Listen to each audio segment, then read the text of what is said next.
बघा, x छेद 2 अधिक 2x छेद 5 वजा x छेद 3 बराबर 17 छेद 30 तर x बराबर किती? अशा पद्धतीची पदावली. प्रश्न सोडवायचा कसा सर? लेकरांनो, इथं हे दिसणारे सर्व अपूर्णांक आहेत. यामधील बेरजेच्या वजाबाकीच्या ह्या ज्या काही क्रिया आहेत त्या करा अनुक्रमे. करत असताना काळजी घ्यायची की ह्या क्रिया अनुक्रमे करायच्या. हे वजा चिन्ह इथं म्हणून एखाद्या वेळेस तुम्ही आरबळले असाल तर एक पायरी वाढवतो. x छेदस्थानी 2 अधिक 2x छेदस्थानी 5 हे चिन्ह वरी म्हणजेच इथं आहे असा त्याचा अर्थ. समोर 17 छेद 30. आता प्रथमतः लक्ष द्या, अपूर्णांक आहे 3 म्हणून प्रथम या अपूर्णांकाची ही प्रारंभीची जोडी सोडवणं कर्मप्राप्त.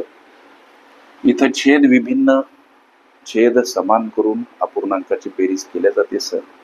मग छेद समान करायचे कसे? तिरपा गुणाकार करून.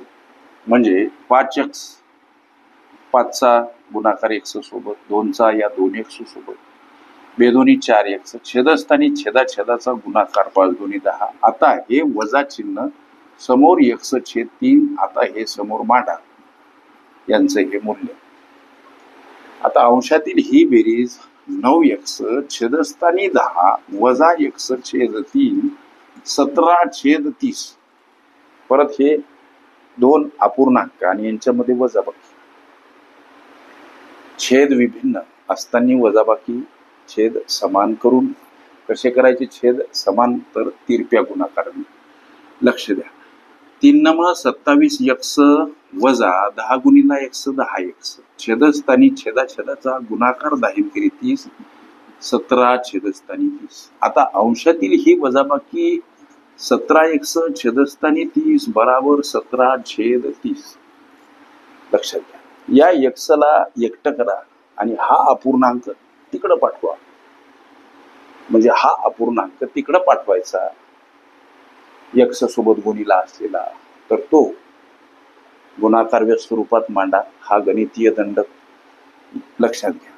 म्हणजे x ला एकटं करायचं, या 17 30 कडे हा अपूर्णांक जातानी उलटा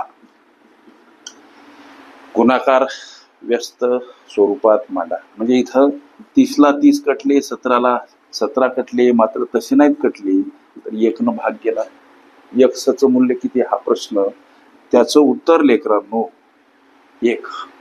ओके. पदावली तसेच विस्तार सूत्रे ह्या माझ्या प्लेलिस्ट अवश्य बघा. त्यामध्ये विविध स्पर्धकांनी विविध अंगांनी विचारल्या संभाव्य अशा असंख्य प्रश्नांचा सराव तुम्हाला करता येईल.